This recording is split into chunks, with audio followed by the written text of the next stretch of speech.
The idea of the circumcision of the heart in Deuteronomy 30 is one of the most profound theological developments in the Torah.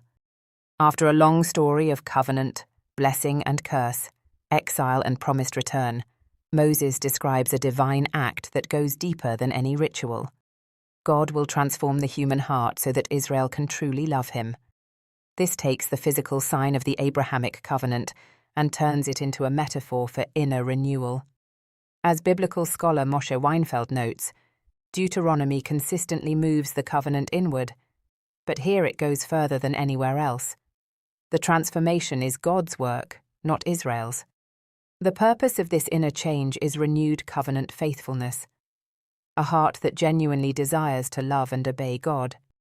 Deuteronomy imagines a future in which obedience is no longer a constant struggle against human nature, but something the transformed heart naturally seeks. The famous command to love God with all one's heart finds its fulfillment here. Only God can make such total love possible. Centuries later, Jeremiah returns to this promise at the lowest point in Israel's history. The Babylonian exile is not just a political disaster, it is the visible result of a covenant broken from within. In this moment, Jeremiah announces a new covenant, but new does not mean a new law. It means that the same Torah will now be written on the heart. The law remains the center. The heart becomes its new home.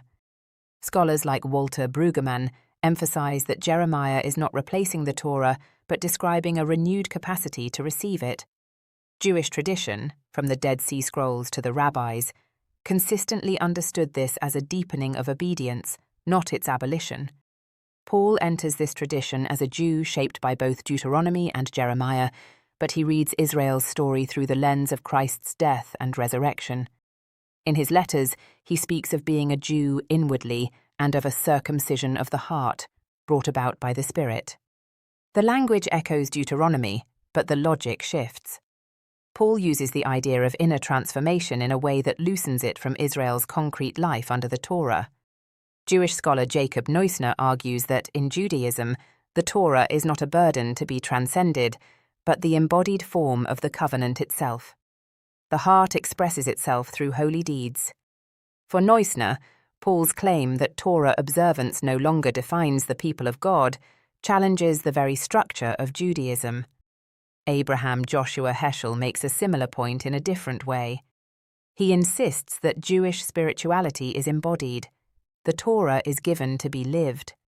Inner devotion and outward practice belong together as one act of worship. Paul's distinction between the inner work of the Spirit and the outward demands of the Torah breaks this unity and introduces a tension between spirit and letter that Heschel sees as foreign to the Hebrew Bible. Daniel Boyarin identifies an even deeper shift. He argues that Paul's universalism, his desire to overcome distinctions like Jew and Greek, moves belonging from the communal and embodied to the individual and spiritual. In this view, the circumcision of the heart becomes not a deepened form of Jewish faithfulness, but a way of transcending Jewish particularity altogether. Paul develops this further in his contrast between the Old Covenant, written on stone, and a new covenant of the Spirit, written on human hearts.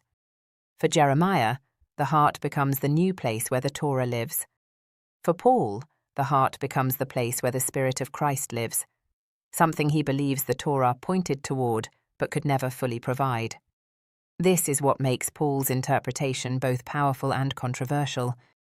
He does not reject his scriptures, he engages them deeply, using their language and their longings. But the solution he announces cannot simply be placed back into the tradition that shaped him. Instead of the Torah being written more deeply on the heart, Paul claims that something new has been written there.